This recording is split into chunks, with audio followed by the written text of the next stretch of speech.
नमस्कार साथियों, जय हिंद, जय भारत। आज मैं आपसे गणतंत्र दिवस की पूर्व संध्या के उपलक्ष्य में उपस्थित हूँ। मैं आज आप सबको गणतंत्र दिवस की बहुत बहुत शुभकामनाएं देता हूँ। आपको जो भविष्य की कामना करता हूँ। गणतंत्र दिवस का भारत के हर नागरिक के जीवन में बहुत बड़ा महत्व है। गणतंत्र दिवस के दिन, या यूं कहें कि 26 जनवरी के दिन ही भारत के अंदर भारत के संविधान को अंगीकृत किया गया था, इसे अपनाया गया था। भारत का संविधान बाबा साहब भीमराव अम्बेडकर जी की एक ऐसी कृति है, एक ऐसी रचना है जिसने भारत में बसने वाले करोड़ों लोगों के जीवन के सत्र को सुधारा और उनको एक सम्माननीय जीवन जीने के लिए, एक उनको मानव मूल्यों पर आधारित जीवन जीने के हमें मौलिक अधिकार दिए और वहीं हमारे कर्तव्यों का निर्धारण उन्होंने किया। भारत जैसे विशाल देश के अंदर, जहां अनेकों विविधताएं, अनेकों धर्म, अनेकों भाषाएं, तरह तरह की व्यवस्थाएं, इस प्रकार के देश के लिए एक संविधान, एक संकल्पना, एक कल्पना बहुत मुश्किल काम है। लेकिन बाबा साहब जैसे विद्वान व्यक्ति के आगे ये चीज साकार हो पाई। आज इस पावन दिन पर हम बाबा साहब को नमन करते हैं, उनके प्रयासों को हम नमन करते हैं। आज हम 25 जनवरी को राष्ट्रीय मतदाता जागरूकता दिवस भी मना रहे हैं। अगर हमें मतदान करने का अधिकार मिला तो ये कानून की देन ही है। ये बदौलत हम इस संख्या में आ पाए, इस व्यवस्था से हम जुड़ पाए। अगर आज भारत की लोकतांत्रिक व्यवस्था की बात करें या हमारे द्वारा चुने हुए नुमाइंदों के द्वारा सत्ता चलाने की हम बात करें तो ये हमारे संविधान की बदौलत हो पाए। आज हम हमारे संविधान के अधिकार की बदौलत हम आज हमारी स्थानीय सत्ताएं, हमारी राज्य सत्ताएं और केंद्र तक की सत्ताएं हम हमारे विवेक से, हम हमारे हाथों से सुनते हैं। आज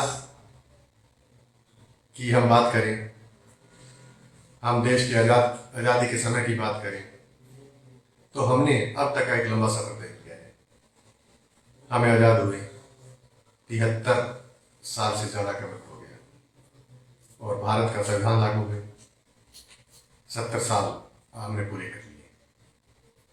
लेकिन आज भी हम अगर बात करें, हमारे बुनियादी सुविधाओं की हम बात करें, हम हमारे मौलिक अधिकारों की बात करें, हम हमारी सुख सुविधाओं की बात करें, तो वो चीज़ें लागू नहीं हो पाई जो बाबा साहब अम्बेडकर हमें लेकर गए थे। आज हम उन चीज़ों को पूर्ण रूप से लागू नहीं कर पाए जो चीज़ें बहुत समय पहले लागू हो जानी चाहिए। आज़ाद भारत का एक जो 70 साल का हमने जो एक दौर पूरा किया है, हमने जो एक इतना लंबा जो एक अरसा तय किया है, इस दौरान हमने ऐसा नहीं कह सकते कि हमने कोई गति नहीं की, हमने कोई ग्रोथ नहीं की। लेकिन हमें मानवीय मूल्यों की अगर हम बात करें, हमें जो प्रगति करनी चाहिए थी, हमें तरक्की करनी चाहिए थी, तो वो तरक्कियां हम नहीं कर पाए। आज भी हम अगर बात करें, एक ग्रामीण परिवेश की बात करें, एक मध्यम वर्गीय परिवार, एक गरीब परिवार की हम बात करें, तो आज उस परिवार को हम बुनियादी सुविधाएं नहीं दे पाए। आज अगर हम बात करें हमारी यातायात व्यवस्था की, आज हम अगर बात करें हमारी शिक्षा व्यवस्था की, हमारी चिकित्सा व्यवस्था की, या एक सामान्य परिवार के जीवन सत्र की बात करें, तो आज हमारे सत्र के अंदर बहुत सारी अनेकों खामियां हमारे बीच विद्यमान है। इस प्रकार की अनेकों और समस्याएं हमारे बीच में, हमारे सामने रूबरू होती है जो आज तक हमारे बीच में नहीं रहनी चाहिए थी। ये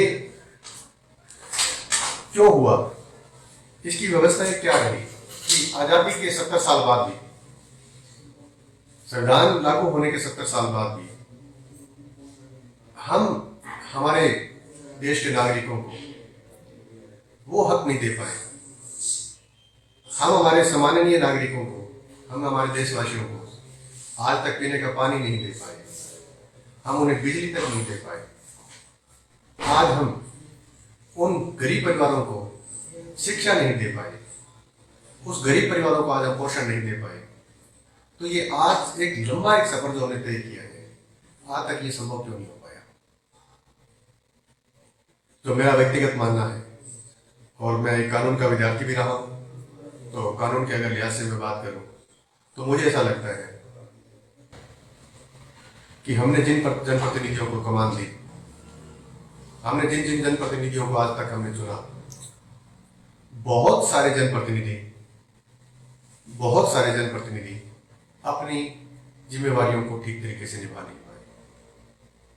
बहुत सारे जनप्रतिनिधियों को ये नहीं पता था उनके कर्तव्य क्या है। जिन जनप्रतिनिधियों को हमने क्षेत्र के विकास की जिम्मेवारी दी, वो अपने कर्तव्य को भूल गए। बहुत सारे लोग अपने कर्तव्य का पालन नहीं कर पाए, और उन लोगों का चुनाव करने में हम लोगों ने बड़ी भूल की है।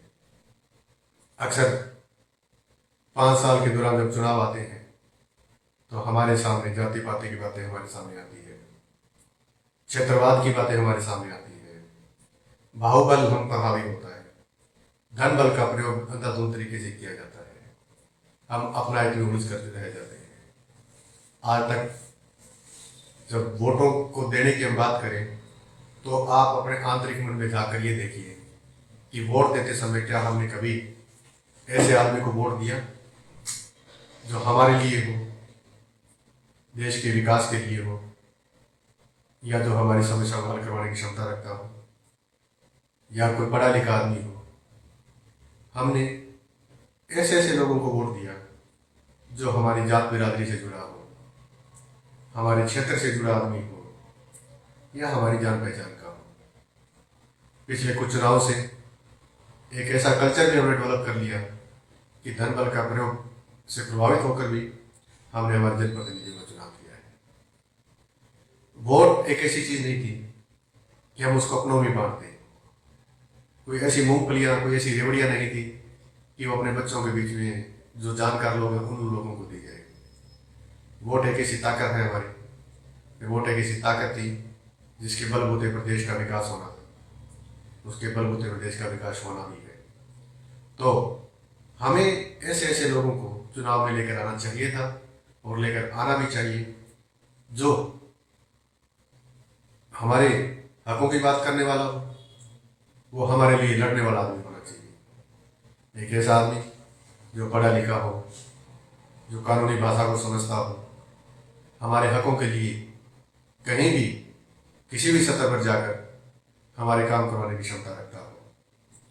उसको अपने खुद के अधिकारों के बारे में उसको जागरूक होना निहायत अनिवार्य है, और उसको निहायत अनिवार्य होना भी चाहिए।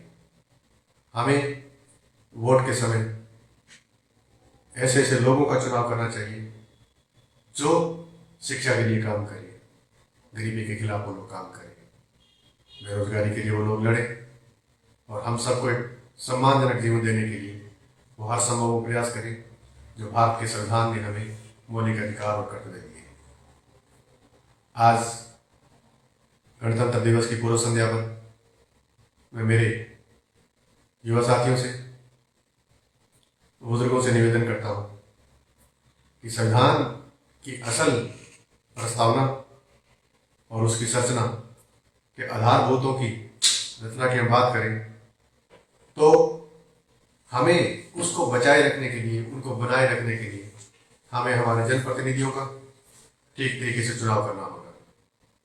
अगर हम हमारे जनप्रतिनिधियों का ठीक से चुनाव नहीं कर पाए तो आने वाले समय में हमारी जो व्यवस्था है, हमारी जो परिस्थितियां हैं, हमारे जो हालात हैं, वो सुधार की ओर बढ़ने वाले नहीं है।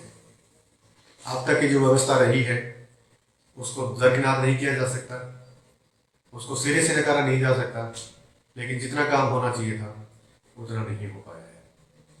आज भी हम अगर ग्रामीण अंचल में जाकर देखते हैं, आज भी अगर हम गरीब बस्तियों में जाकर देखते हैं, तो आज भी बहुत काम करने की हमें जरूरत है। हमारे नुमाइंदों को बहुत काम करने की जरूरत है, जिम्मेवार अधिकारियों को बहुत काम करने की जरूरत है। देश के विकास के अंदर अगर हम महिलाओं की भागीदारी सुनिश्चित नहीं कर पा रहे हैं, तो ये हमारे लिए एक श्राप की तरह है।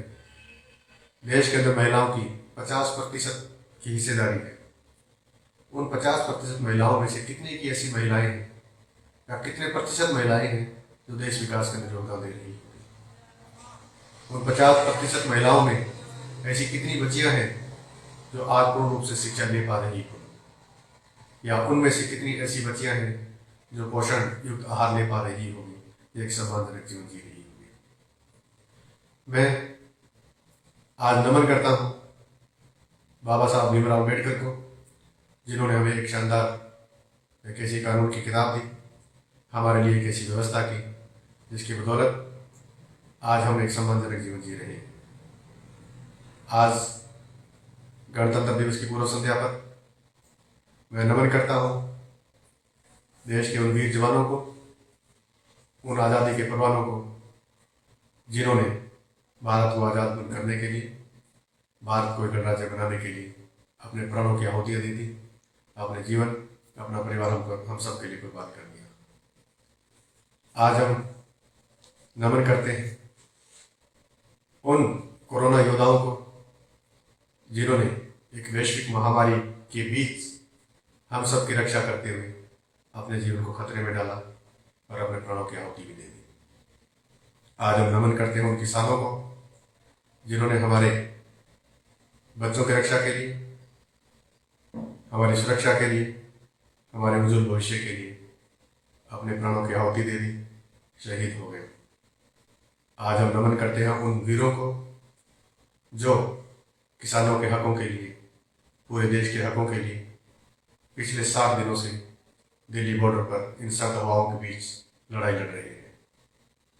आज नमन करने का दिन है उन माताओं को, जिन्होंने अपने लाडलों को अपने आंचल से निकालकर, अपने आंगन से, अपने हाथों से गिराकर देश की सीमाओं को सुरक्षित करने के लिए, हम सबकी सुरक्षा के लिए उन दुर्गम पहाड़ियों में, जंगलों में भेज दिया कि वो देश की सेना में भर्ती होकर हम सबकी सुरक्षा कर सके।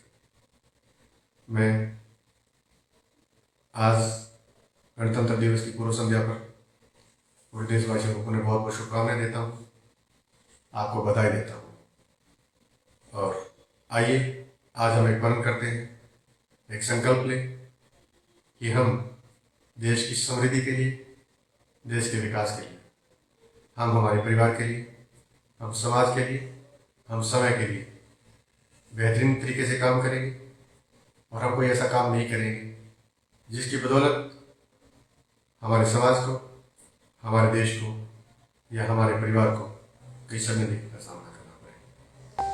हम एक और प्रण लेते हैं कि इस बार हम हमारी जो स्थानीय पंचायतें हैं, हमारी जो स्थानीय सरकार है, उन सरकारों के अंदर हम ऐसे ऐसे जनप्रतिनिधियों का चुनाव करें, ऐसे ऐसे हम जनप्रतिनिधि लेके आए जो पढ़ा लिखा हो, कानून की समझ रखने वाला आदमी हो, जो हमारे लिए काम करने वाला आदमी हो। हम ऐसे जनप्रतिनिधियों से हमेशा दूरी बनाए रखें जो पढ़ा लिखा ना हो, अनैतिक कार्य करने वाले कोई आदमी हो, या हमारी मजबूरियों को ना समझने वाला आदमी हो। हम हमारे स्थानीय सरपंच, ब्लॉक समिति, जिला परिषद या शहरी निकायों की जो हमारी स्थानीय पंचायतें हैं, उसको हम युवा पंचायत, युवा सरकारें, पढ़ी लिखी सरकारें और अपने अधिकारों को जानने वाली सरकारों को अपनी बार लेके आए, ताकि वो हमारे लिए बेहतरीन तरीके से काम कर सके, हमारी उन्नति के लिए, हमारी तरक्की के लिए, हमारे विकास के लिए वो उन लोगों का सहयोग निहित हो सके और वो संविधान की रक्षा कर सके, और संविधान को ठीक मायने में हम सबके बीच लागू कर सके। मैं आपको पुनः गणतंत्र दिवस की बहुत बहुत शुभकामनाएं प्रेषित करता हूँ। जय हिंद, जय भारत।